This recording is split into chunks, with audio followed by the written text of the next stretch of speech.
नमस्कार मेरे प्यारे भाइयों। क्या आप लोग जानते हैं कि क्वेश्चन बैंक से कितना प्रतिशत उससे क्वेश्चन हर साल पूछा जाता है?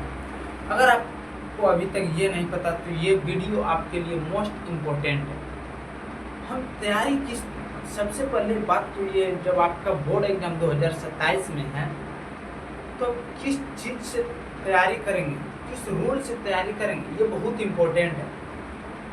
एक टॉपर बच्चा जो होता है वो भी पढ़ता है और एक एवरेज बच्चा जो होता है वो भी पढ़ता है, जो फेल हो रहा है वो भी पढ़ता है। लेकिन तीनों का पढ़ने का तरीका अलग होता है। पढ़ता तीनों है लेकिन पढ़ने का अलग अलग सबका तरीका होता है। कोई बच्चा क्वेश्चन बैंक को ज़्यादा सीरियस ले लेता है, तो वहीं कोई बच्चा है कि क्वेश्चन बैंक को वैल्यू ही नहीं देता है, तो कोई उसको एवरेज तक पढ़ता है। देखिए, जब बात करें हम क्वेश्चन बैंक की, तो क्वेश्चन बैंक से सिर्फ बोर्ड एग्जाम में ही ना बल्कि कॉम्पिटिटिव एग्जाम में भी क्वेश्चन बैंक से बहुत सारे क्वेश्चन रिपीट होते हैं।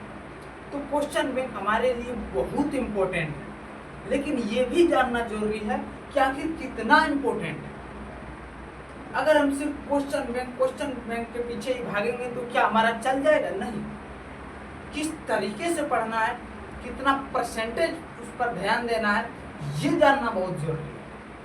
यदि आप क्लास 10th में हो या क्लास 12th में हो तो क्वेश्चन बैंक अगर हम बात करें, अगर हम देखें फिजिक्स का, यदि हम देखें कि फिजिक्स में कितना प्रतिशत आता है, अगर इसमें बात करें लॉन्ग क्वेश्चन का, लॉन्ग क्वेश्चन में यदि 6 प्रश्न पूछे जाते हैं तो 6 में से लगभग 3 या 4 हर साल क्वेश्चन बैंक से ही आता है। यदि हम बात करें शॉर्ट क्वेश्चन की, लघु उत्तरीय, तो लघु उत्तरीय इसमें 20 क्वेश्चन पूछता है जिसमें से हमें 10 बनाना होता है, तो लगभग किसी साल 10 पार भी कर जाता है या फिर 7-8 से तक नीचे रहेगा ही नहीं। इससे नीचे तो रहेगा ही नहीं, इतना तो आएगा ही आएगा। अगर ऑब्जेक्टिव की बात करें तो ऑब्जेक्टिव में थोड़ा कम टकराता है। ऑब्जेक्टिव में कम क्यों आता है? फिजिक्स में, हिंदी रही में आ जाता है। इसमें क्या होता है कि वैल्यू थोड़ा सा इधर से उधर मोड़ देता है तो अलग क्वेश्चन बन जाता है।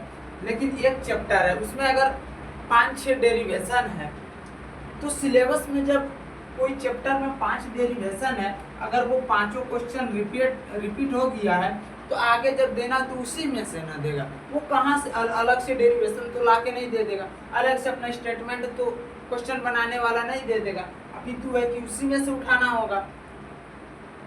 अगर हम केमिस्ट्री में भी बात करें तो केमिस्ट्री में भी सेम इसी, लेकिन क्या मैथ में जो क्वेश्चन बैंक में वही सिर्फ वहाँ आएगा? तो सुनिए, मैथ जो है, मैथ से अगर हम कॉन्सेप्ट के आधार पर बोले, किसके आधार पर हम बोल रहे हैं? कॉन्सेप्ट के आधार पर बोले तो 80% आता है। लेकिन हूबहू जैसे फिजिक्स केमिस्ट्री ये जो है, इसमें 60 से 70% हूबहू टकरा जाता है। चाहे आप 10th की बात करो या आप 12th की बात करो, हूबहू 60-70% टकरा जाता है। लेकिन मैथ की यदि बात करें तो मैथ में 80% आता है, लेकिन मैथ में हूबहू नहीं टकराता है। हूबहू मैथ में 20 से 30% ही टकराता है।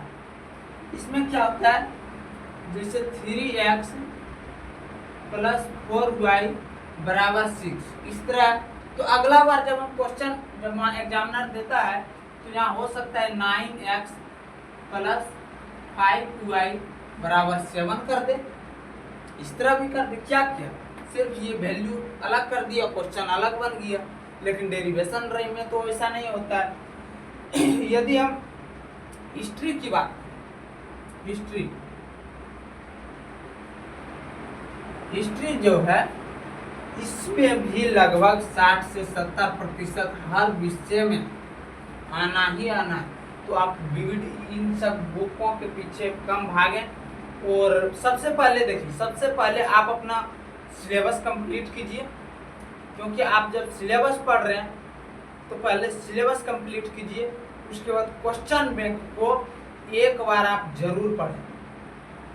हम फिर बोल रहे हैं कि क्वेश्चन बैंक को हर स्टूडेंट को एक बार पढ़ना चाहिए। क्वेश्चन बैंक पढ़ने से हमें ये अंदाजा आता है कि आखिर क्वेश्चन किस लेवल का आता है, हमें ये अंदाजा आ जाता है।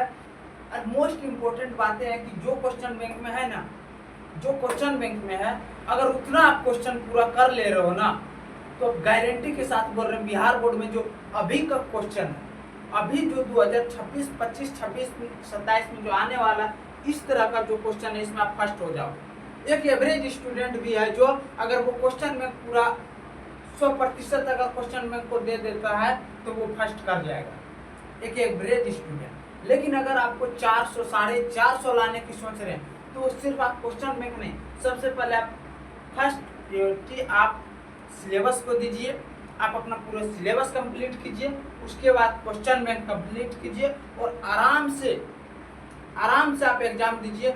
आपका अच्छा मार्क्स आएगा, जरूर आएगा। अपने आप पर विश्वास रखिए और पहले सिलेबस कंप्लीट कीजिए, उसके बाद क्वेश्चन बैंक कंप्लीट कीजिए। क्वेश्चन बैंक से हूबहू हर साल बहुत से क्वेश्चन रिपीट होता है। हिंदी जो है, हिंदी में हिंदी और इंग्लिश का हम बात कर देते हैं। ये दो सब्जेक्ट ऐसा है कि इसमें भी आता है, लेकिन किस आधार पर आता है सुनिए।